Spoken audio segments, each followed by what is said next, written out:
Welcome everyone to the State of API 2019. Today we'll be discussing our findings and we'll be going over some of the questions and responses that we got back during our survey. Just a little housekeeping, we'll definitely record the session and send out. I will be emceeing today's session. My name is Daniel Giordano, along with Nathan Wright, who works as well on our API side in the product marketing department. And today, hopefully, will be a good back and forth between us all. So feel free, if you have questions, please write them in the question and answer box, not the chat if the chat button is there. So drop everything in the Q&A, and we will hopefully be able to answer it right there. So if anyone has problems here, I just let me also Q&A. So we'll go forward. Real quick introduction of who SmartBear is. SmartBear is synonymous with quality across the entire software delivery lifecycle, from planning and design to testing and monitoring. We were founded in 2009 in Boston, Mass, and have grown to over 11 global offices encompassing North America, Europe, Asia, and Australia. Over 6 million developers, testers, and operations professionals in 20,000 companies like Google, RBC, use our tools every day to deliver bug-free software. Our company of over 500 employees also provides 5 free tools for the community, with 2 wildly popular open source tools, Swagger and SoapUI, so both actually on the API side. At SmartBear Tools, we have breadth and depth. So we categorize our tool set here between design tools like HipTest, Swagger Hub, and Zephyr, creation tools for developers and Service V Pro, Collaborator, and Test Left, and then hardcore testing tools for QA departments and development teams in SoapUI Pro and LoadUI Pro on the API side, Test Complete and Load Ninja on the UI side, and then our cloud testing environment, cross-browser testing. And then once we're in production, we actually can monitor with Alert Site, both on the API side and on the web side. All right, so today's agenda, we'll be looking at survey methodology first, and then we'll be going through categorically API development, API design, API testing, and then performance, and then API tooling, and some challenges and some future trends and challenges towards the end. So one thing, Dan, before we dive too far into this, I think it's important, or I think it's worth just taking a moment to kind of underscore our relationship to the Open API initiative and some of the Swagger tooling. It's one of those findings that we had come up a lot, or kind of float up to the top of a lot of the survey questions, and it was great to see for us. We're the team who kind of acquired and then donated the specification to the open source community. We maintain or support a number of those open source projects, and we saw some of those numbers before about what SmartBear is doing here across both the kind of open source or free tooling kind of set, and then some of our professional grade tools as well. So when we talk about a lot of these numbers and these design patterns and kind of these frameworks that teams are using around APIs, we have a pretty close relationship with a lot of these standards, or the key standard that we kind of dig into here in the session. Yeah, and that's exactly who the bulk of we surveyed. So we conducted, this was global. It was a 52 question survey. Over the course of 2 months, we collected these. We had over 3,000 responses, and many of them came from the open source communities of Swagger and SoapUI, as well as we conducted advertising to capture third party, and we even did some contests as well. The bulk that we collected here is primarily, as you can see, our application developers, architects, and API developers. No really shock there. And then QA engineering was right behind there, again, probably because of that SoapUI base.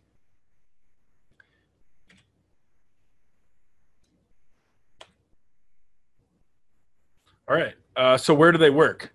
The bulk of the respondents work in IT services, maybe a consulting firm, maybe IT management. The next is finance and banking. Again, this is kind of goes in hand with, as we see, the organizations that have formal API programs, have formal API design programs. These are kind of the larger organizations that are doing these things. And then B2B and B2C software comes in next. But those three top ones right there, they take up 50% of the bulk of who we surveyed.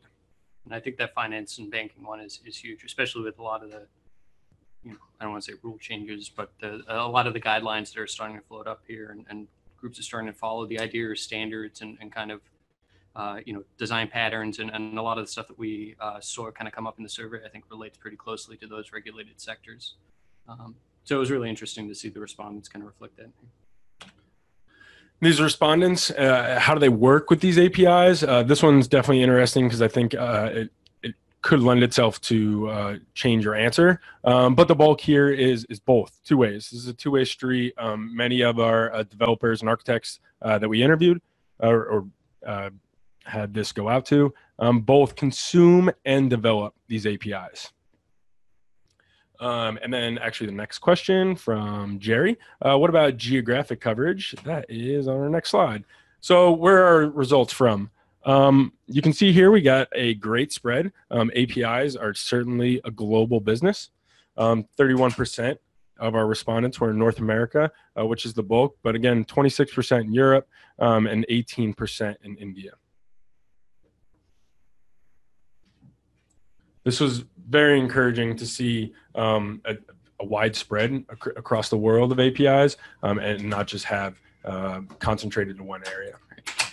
I think we're pretty lucky, right, in that we have, kind of offices. We have like users around the world. We run events and that type of thing everywhere. So I think we have a lot of engagement from kind of a global community, especially when we factor in, again, that kind of open source stack of projects that we support here at SmartBear. There's a great reach that we have, across a wide geographic kind of set locations.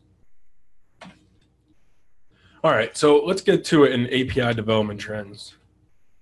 First is that Agile, DevOps, and CI/CD are our prominent software development approaches, which again is no real surprise here with API development. Usually a bit on the futuristic, trendy side. We hopefully are deploying quickly and have some CI/CD built in.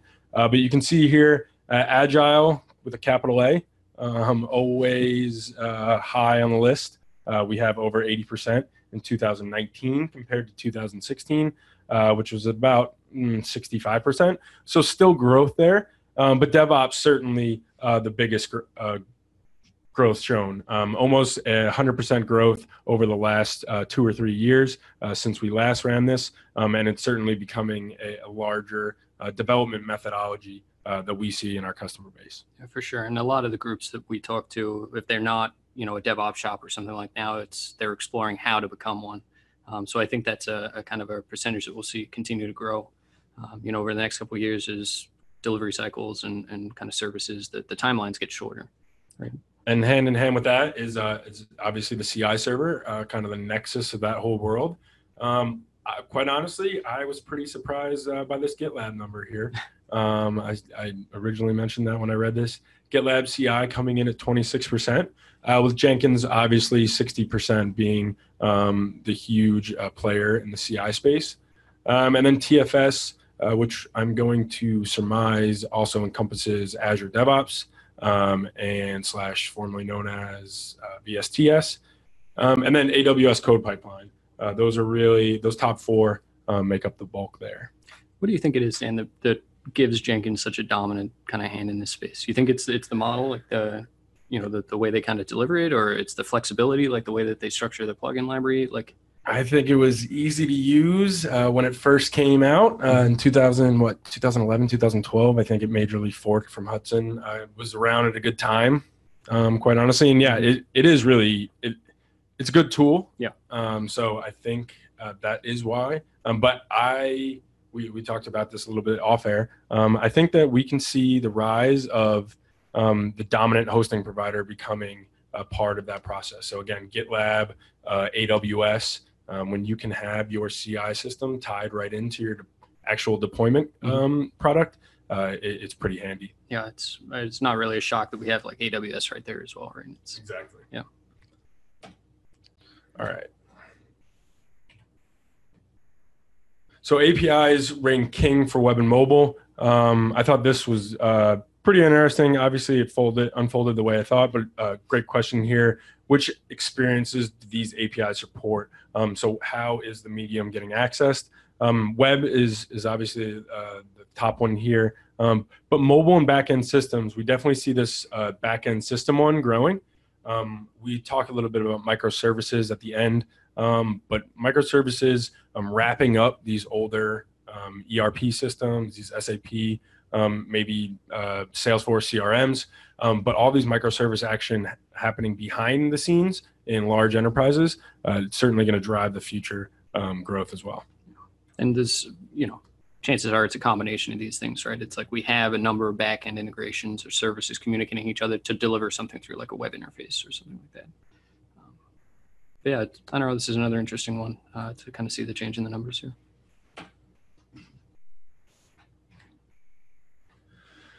So on the left here, we talk about the total adoption of APIs. 76% of companies have both internal and external APIs right now, which quite honestly, that is to be expected. I would almost expect that number to be a little bit higher. But it's interesting here that 3% have only external only.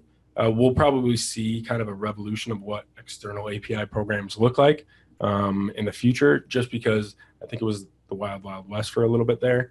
So we'll see how public APIs change a little bit in the next 1 to 2 years almost. And then really interesting here on the right is actually the amount of companies that have only had API programs started in the last 5 years. So over half of our respondents have only begun really formalizing an API program in only 5 years. And if you look, 28% is just in the last 2 years.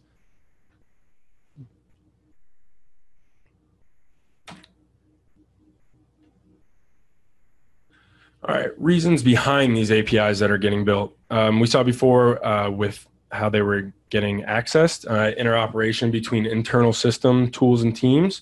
That's the number one reason.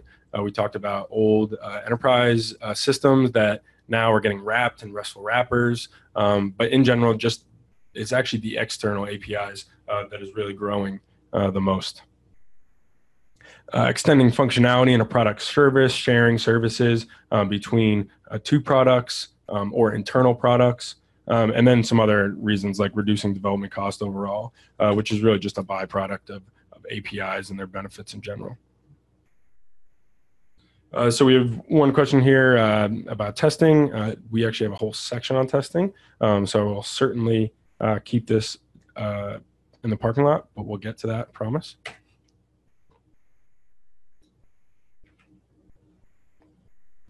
All right, what does it mean to be successful? What does it mean to have a successful API? Our number one answer here was performance.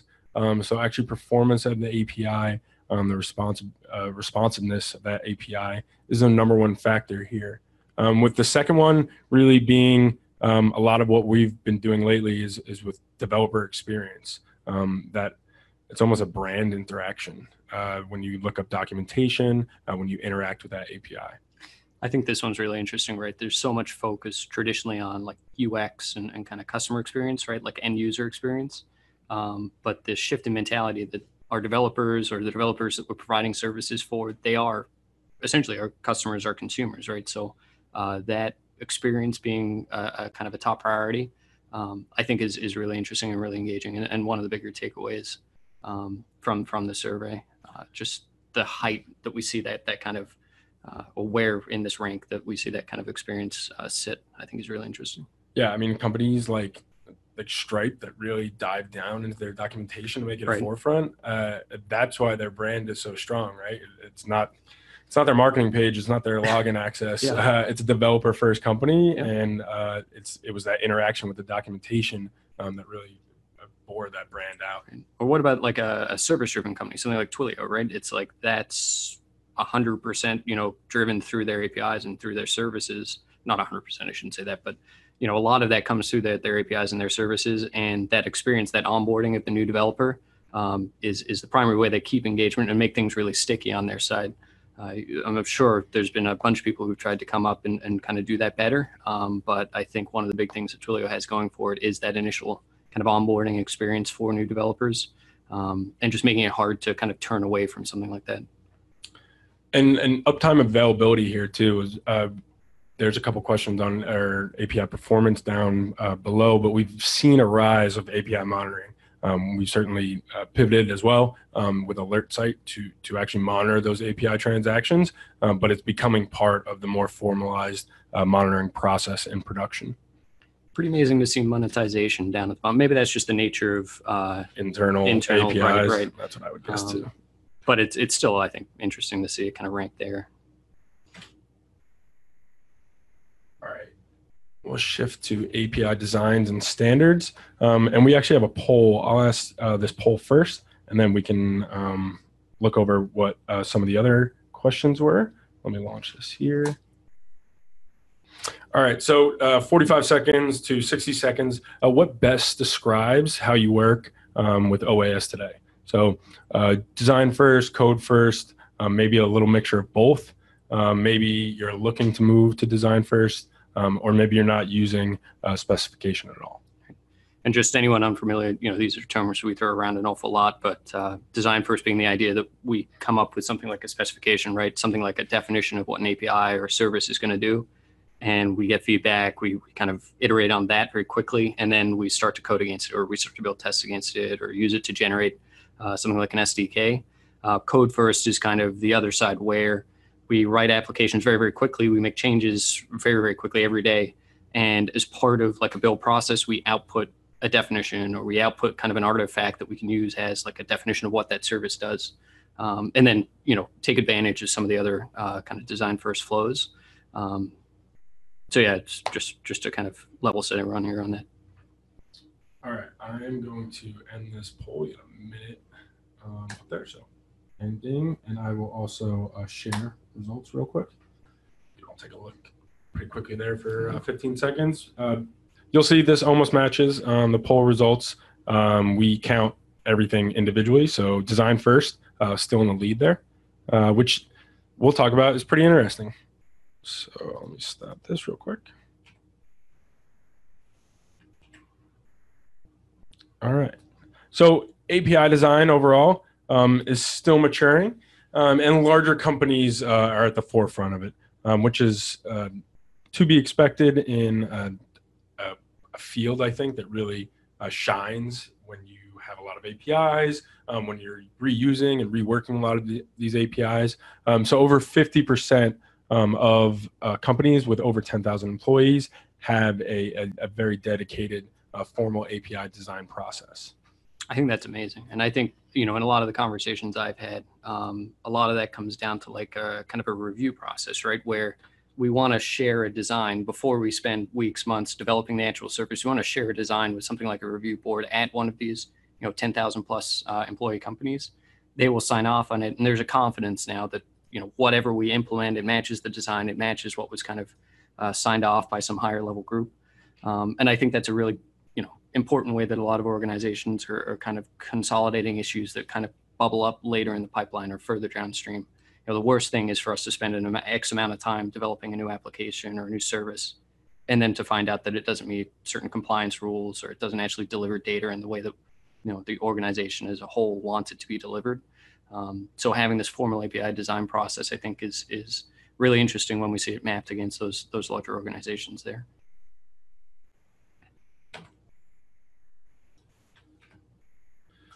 Next here is, do you use any common standard for defining your APIs? And not shockingly here, the number one answer is the Open API specification.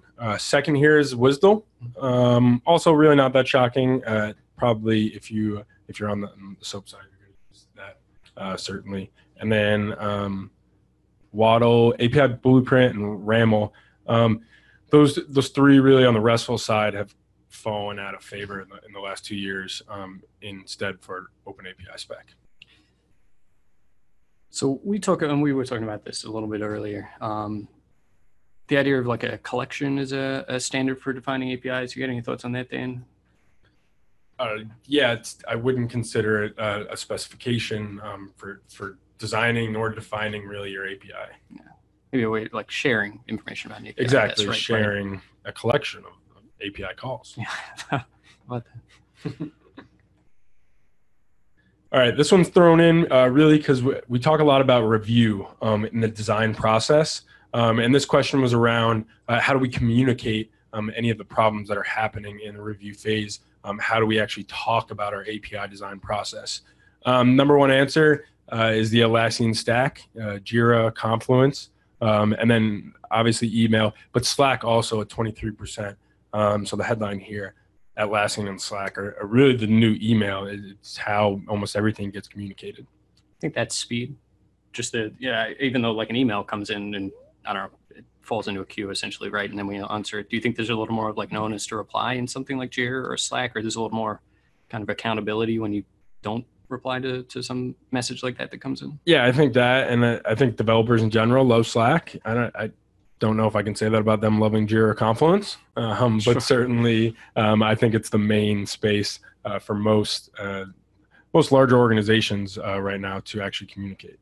How about that GitHub one? Because it's like a lot of the stuff, the projects I've helped out with and things, it's a lot of that communication happens in GitHub. Maybe there's like a kind of a side Slack channel that the quick questions or kind of issues are raised in, but maybe in the PR, you might actually communicate between like in a code review process. Right.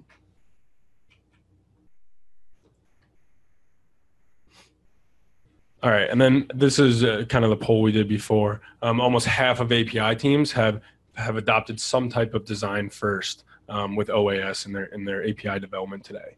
So 25% only on this one was.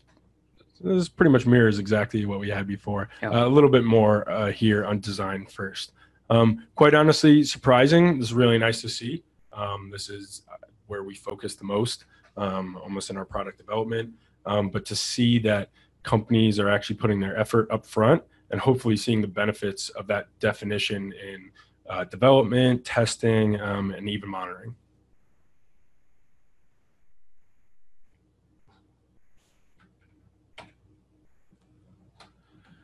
One-third of organizations have an internal API style guide. So Nathan, I know this is something that you talked a lot about with companies, but this whole process or the whole review process and looking at APIs guide, almost like a brand style guide.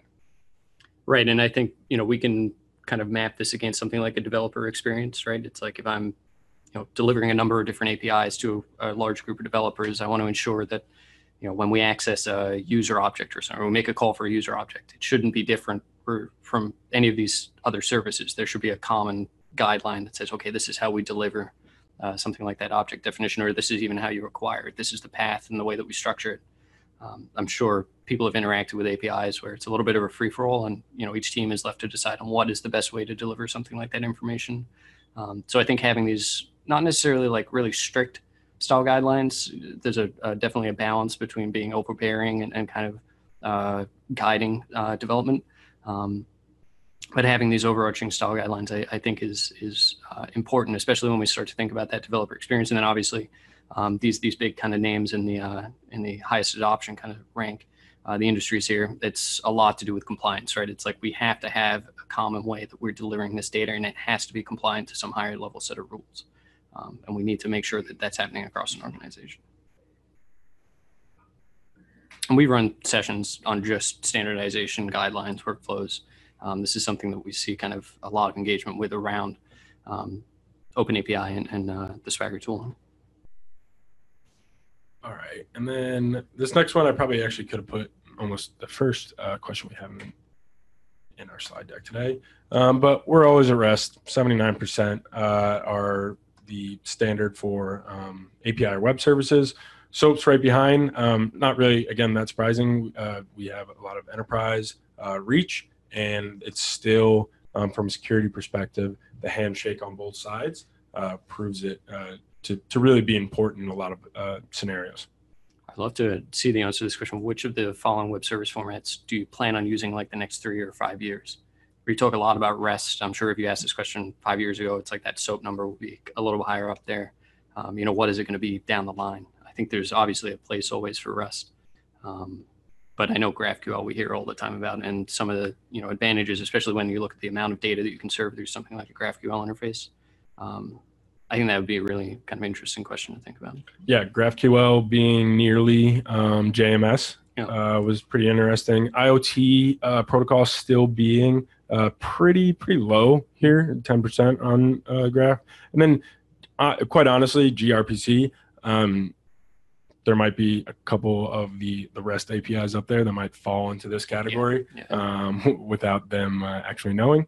It's definitely something that is a little bit more of a quasi something that maybe not fully RESTful, but we're seeing more gRPC APIs actually in the mobile world.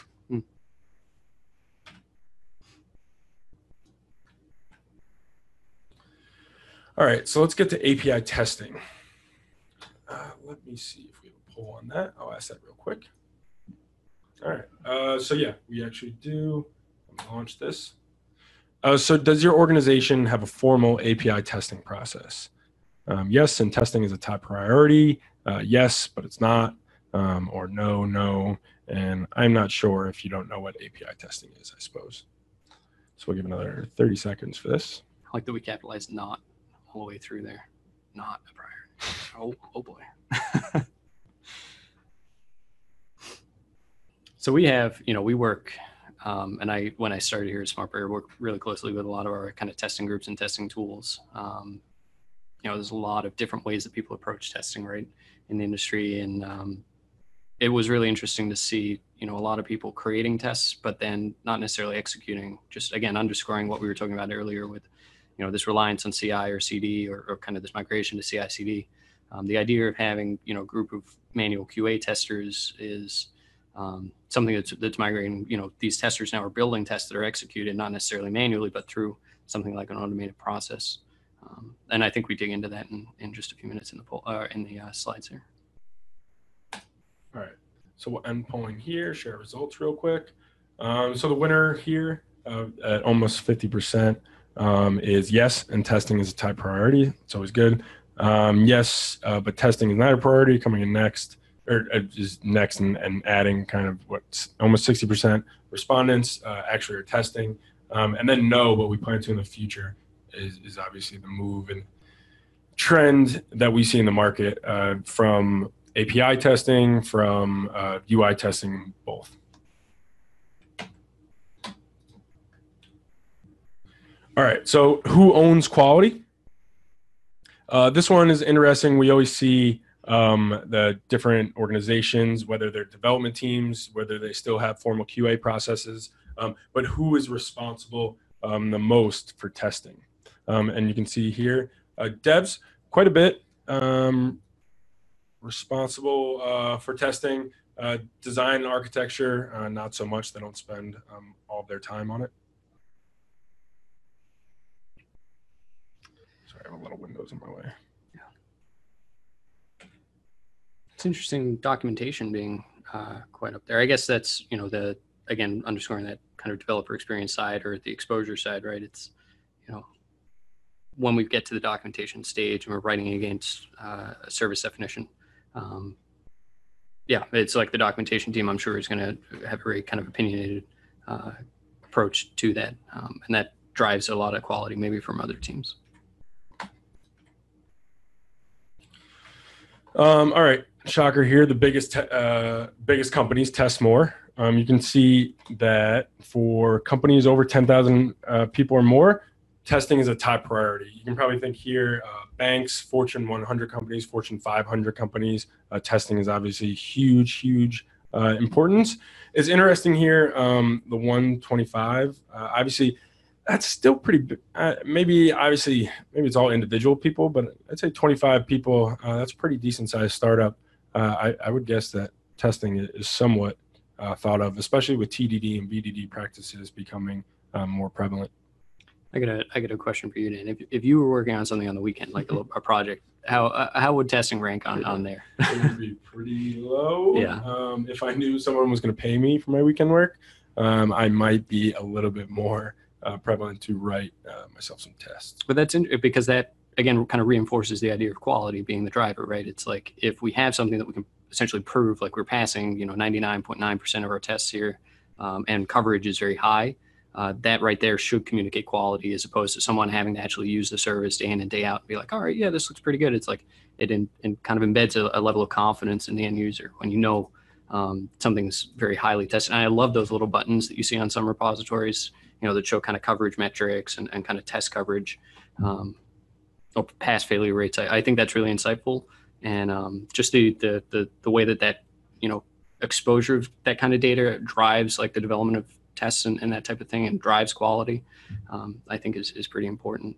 And this correlates pretty well with the style guideline piece, right? It's like those larger organizations prioritize this. I'm sure that a lot of the kind of standards and stuff that we have to validate through kind of standards and style guidelines, that trickles down into testing as well. If we can passively do that, it's pretty important.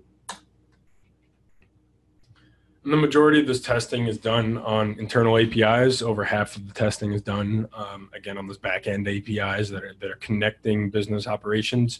10% testing on third-party APIs. This one's interesting. It's close to the two of us with our virtualization solutions. But I'm going to guess this is because it's expensive, it's time-consuming, it's difficult to manipulate data on third-party APIs. You don't always know what you're going to get. And when you do, again, you can't really do edge case testing. Virtualization, just so everyone knows, is a great answer for this. We can virtualize third-party APIs and kind of play with that data. But definitely really low here, 10%. I'm going to guess much lower than the actual usage of third-party APIs in applications.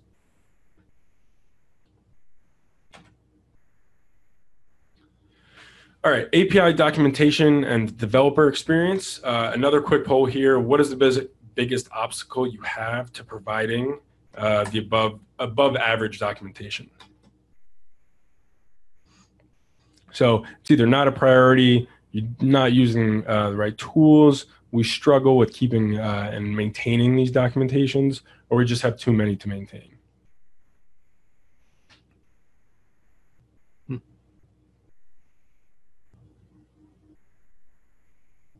This is another interesting one that we talk a lot about, the idea of automating something like the publishing of documentation. Like, we generate something like an artifact that tells us what the API does or what a service does. We should be able to use that to generate something like that, an API documentation platform or portal. We should be able to expose that, and it should be correlated directly to the service itself. And we talk about that all the time. All right, I'm going to end this poll. Yep. We'll share results real quick. All right, coming in number one, we struggle with keeping docs up to date, maintaining those docs.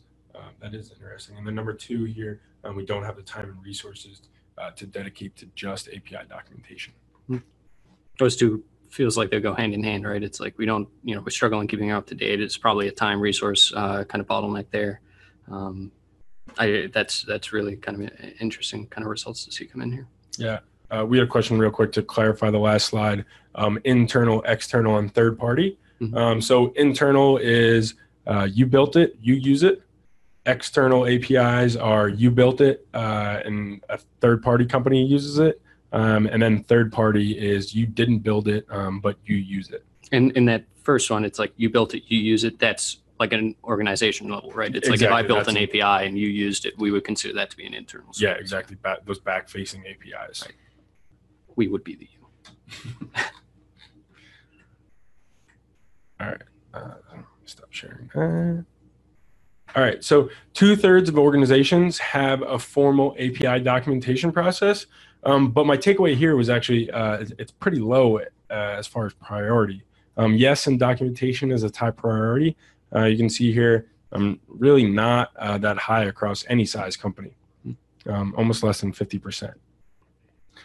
Which again is a little shocking when you think about how important that API documentation is to the developer experience overall. Right. What was that, like third or something on that previous slide? And then we tie it back where, okay, what is the primary platform that we engage with developers, and how do they experience a service, not necessarily in using it, but through something like documentation.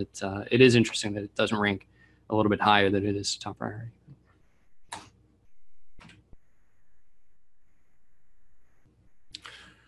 Only 35, we asked this question about above average documentation.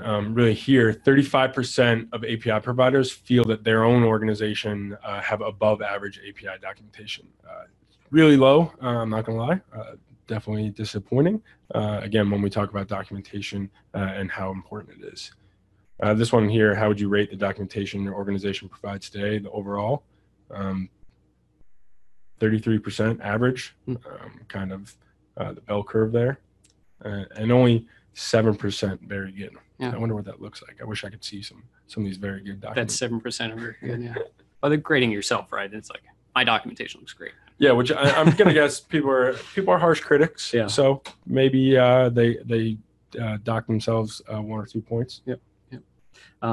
Now, do we have in the presentation here in the slides what drives, like what translates to high quality documentation, or is that something that we kept in the report? Something we kept in the report, the actual what we described as each level. Right. So yeah, we break down, what do people consider to be top priorities for very good or great documentation. I highly recommend taking a look at the report itself. There's a ton more, kind of metrics and information that we pull out of that, but it ties to some of these larger kind of distillations of these numbers as well. How do most people handle API documentation?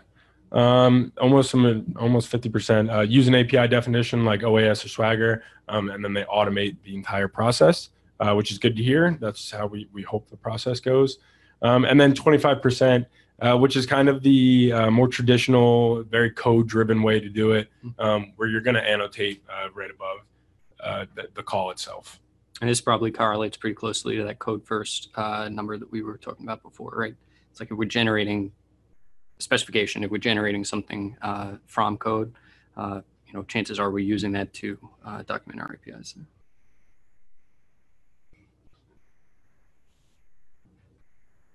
Oh, there we go. There it is. What are the most important things developers look for in their API documentation? The first, by far, is examples, which, again, that's pretty much what all documentation keeps at the forefront, are those examples. You can think about the Swagger split screen, where the right side is totally focused on showing you the actual, what's actually going to happen with the API itself. Yeah, some of these are the ones, obviously we want to know, like authentication, how do we make requests? Those rank up there. It's like we need to make sure we can actually interact with this service, and then status and error messages being so high up. It's like when something goes wrong, how do we know what it is that we're doing incorrectly? Are we getting a 401, a 404, is 500 something? Like we need to have that information from a consumption standpoint to really kind of resolve issues or bring up issues that might be happening with the service. Yeah, FAQs, tutorials, getting started guide probably leans a little. It's interesting with APIs what documentation means and where formal traditional companies might house their documentation teams are different from their API documentation teams, which might create that divergence and things like getting started guides, tutorials, and larger things more than maybe what Swagger and OAS can actually output itself. Right. I actually had a really, I would call it interesting conversation at a conference we went to last year, where one of the users of Swagger was adamant that things like tutorials kind of break the idea of having a well-defined service, right? It's like the service should be intuitive enough that you can kind of use it without necessarily having to explain to you step 1, step 2, step 3. And I kind of get the approach. I get, where they were coming from with that mentality. But at the same time, it's like, I just like that kind of list of things to do. It's like, here's a great way to get started. Here's, the hello world kind of interaction Exactly. that you want to support. Calculator app, and I can shape it and make anything else. Right. It gives us like a template to build off of. And I think from a provider perspective, it makes something really, it's like, okay, we give a series of steps, someone's going to follow that. Hopefully it's clean enough that it's straightforward and there's not a lot of issues there, but it's going to make it really hard to kind of walk away from that. If we built an integration, if we started using a service driven by one of these tutorials, it's tricky to take a step back from that and go and do it again for something else. So here's an interesting question. Are code samples and examples the same in API documentation? I would consider those a little different. Examples being something like, what is the object that comes back? What type of data is it going to return? What is, what does a token look like from our service or something like that, where the hyphens in a date time kind of stamp.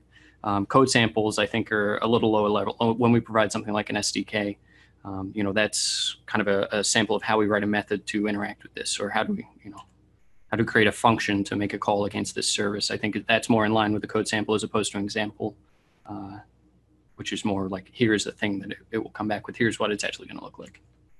That was a good answer, because I honestly, I was also feeling they were pretty similar, but I think that squares it away pretty well. That's how I don't know. That's how I look at it. All right, API performance, a couple notes on monitoring and actual performance in production. So first, does your organization have a formal API monitoring process? And surprising number here, more than 50%, almost 70% say yes. API monitoring is almost already mainstream. We're seeing more and more API monitoring specific vendors pop up on the scene. Certainly the performance, not only in production, but while building is paramount. So it's no wonder that API monitoring is becoming such a central focus there. I think, in my mind, a lot of this ties closely to that idea of that DevOps kind of methodology, or the way that we're developing, kind of shifting towards that DevOps model. It's if we're owning these services, if we're kind of running them and we own them, we have to monitor them. We have to make sure that these services we're providing in a small group are available or are kind of working in the way that we intend.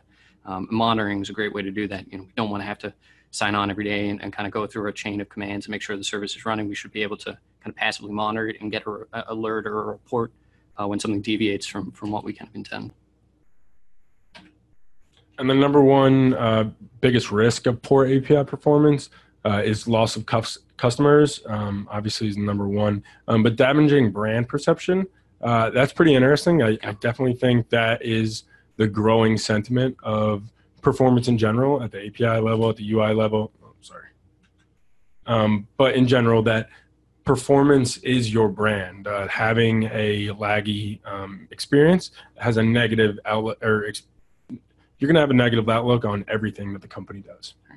Again, the idea of the developer experience really driving a lot of the way that we kind of interact with customers and consumers. I've seen some of the metrics, for a company like eBay, and the amount of traffic that's driven through their API is really staggering. When you look at the way, when I traditionally think of eBay, it's very much the kind of front end of the service. But I'm sure, looking at the scale of what they support through their API, as soon as they started to have an issue with performance, it would very negatively impact the use of their platform. So yeah, it's really interesting to see this idea of like a brand being associated with something that wouldn't traditionally be associated with a brand like API performance. It was just, the growth of that developer community and the number of people kind of sharing data, passing data, or exposing data, again, just continuing to grow. All right, the next one up is our tooling section. So I believe we have another poll we can launch. So what do you think is the biggest gap in your API tooling stack today? Documentation tools, design tools, testing tools, monitoring tools, virtualization tools, kind of mocking for microservices, or the API management platform itself. Give another 20 seconds on this one.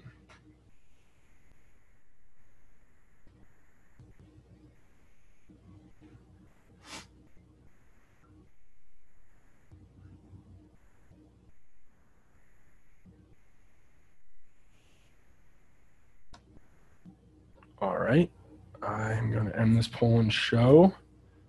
Fortunately, actually the two most prominent ones here are pretty much the two areas Nathan and I work on the most, and that's API testing tools and API virtualization tools. So at SmartBear, we have the Ready API suite.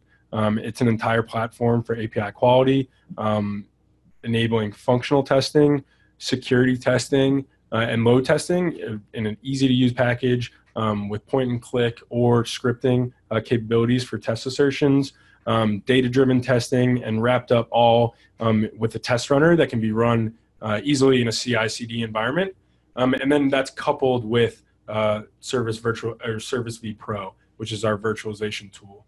So we can virtualize any of these third-party APIs or any of your dependencies in the pipeline, and actually be able to test them or develop against them in parallel. Always nice. All right, Which of the following factors are most prominent to you when evaluating API tools? No shock here that API providers, they definitely want easy-to-use tools that fit their ecosystem. This ecosystem, this SDLC, this DevOps world, it's just getting massive. There's tools at every single phase in the game. And the easier you are as a tool set to just interoperate and work right in there and not actually have to change the way teams work themselves, that really is the number one use case or number one factor for those toolings.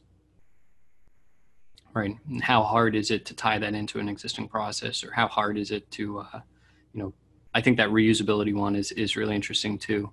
If we create something, day one, are we still going to be able to use it day 100, when the kind of the service has evolved a lot?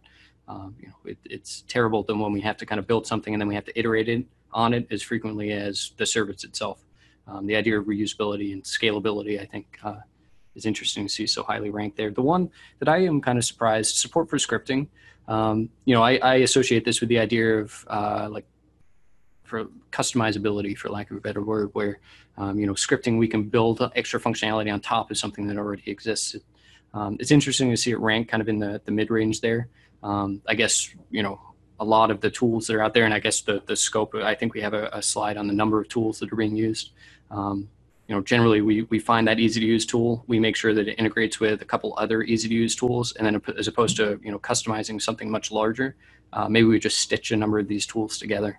That's a pretty cool idea, right? And I think that the survey results kind of point towards that direction. It's pretty neat.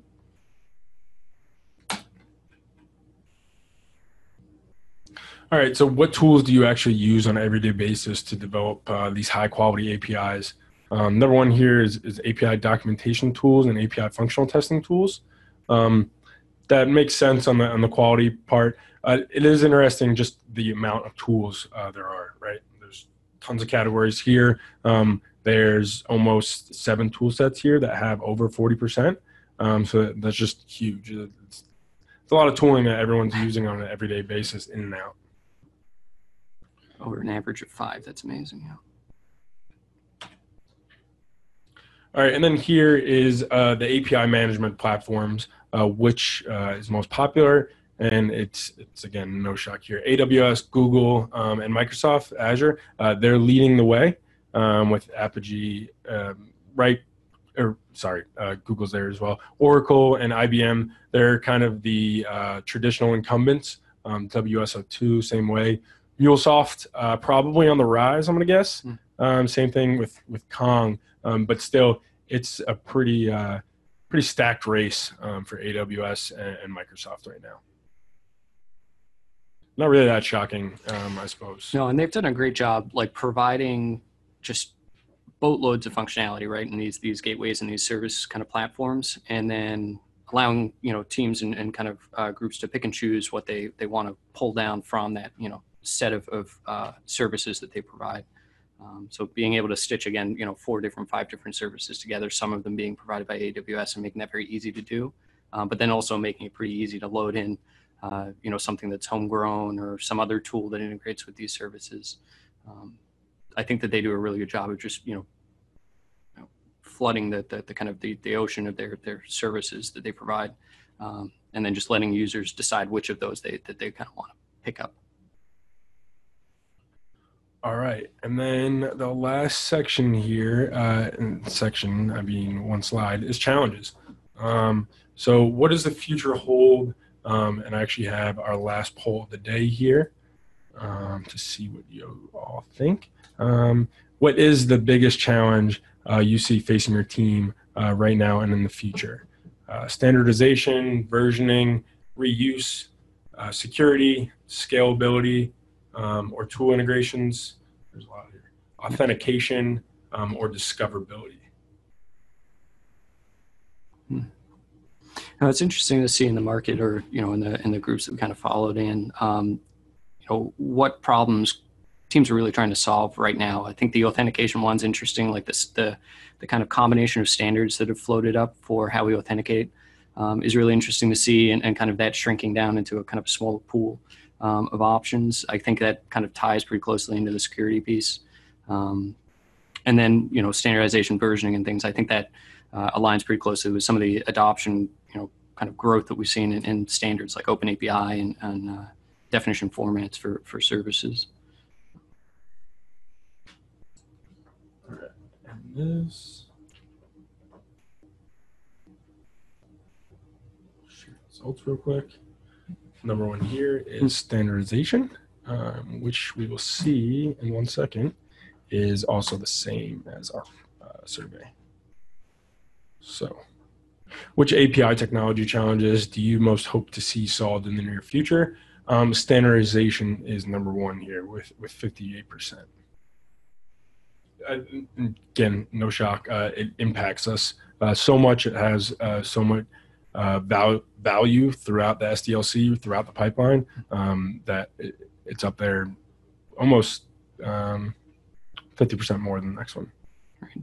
And it's really, I think we correlate this to some of the survey results we got about microservices. Like when we think about, organizations and teams scaling up the number of services they provide, enabling or kind of putting out effective standards for those smaller services becomes even more important. We hate to recreate the wheel every time we build a new service. We want to be able to pull down reusable assets and elements as frequently as possible.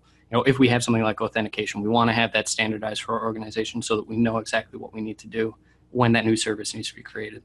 I think that they all kind of correlate really closely together, and it's really interesting to see kind of the need out there for these standards, or these effective standards for very kind of short development cycles. All right. So if anyone has any questions, feel free to put them in now. We are at the end of our State of API 2019 webinar presentation.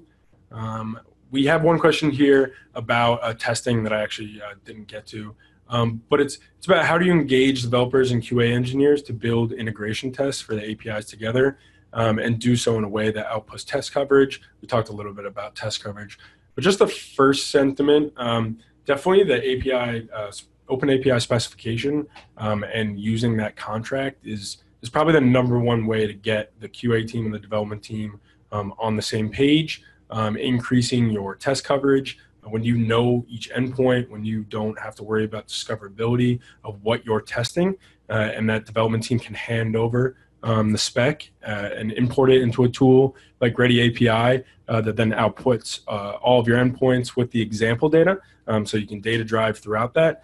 Again, there's so much value in design first and having that spec up front. Right. Instead of us saying, hey, guys, developers, QA engineers, sit down in a room once a week and, kind of hash out what the work is going to be. It's more like, let's enable that relationship through like a streamlined kind of process, right? Like let's hand off a document or a definition of what this service does that's being developed, and enable the QA engineers and really kind of foster, again, that kind of workflow as much as possible. Here's one I'd love for us to take a shot at here.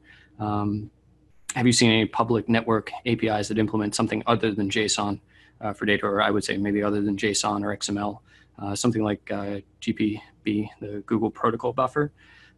It's a great question. It's something that I think have seen done in public APIs, but most importantly, it's not the only way to access data through a public API. There's I think a lot of these public-facing APIs really succeed on flexibility. Like if I want to consume something new, or I want to consume something like JSON, I should have the ability to decide. I shouldn't be kind of bottlenecked or kind of pushed into a certain way of interacting. That might change, right, as some of these standards just kind of grow, or some of the services and the benefits that they provide kind of get underscored. But I think that's a really interesting question to think about for the future. Question here, please explain how you can integrate API design into an agile process, either Scrum or Kanban, you want to take 2 minutes just to explain maybe a review process from an EA and enterprise architect throughout to a review board? Yeah. So we see API design kind of being a way of developing services, or kind of creating a process around developing services at all kinds of different scales, right?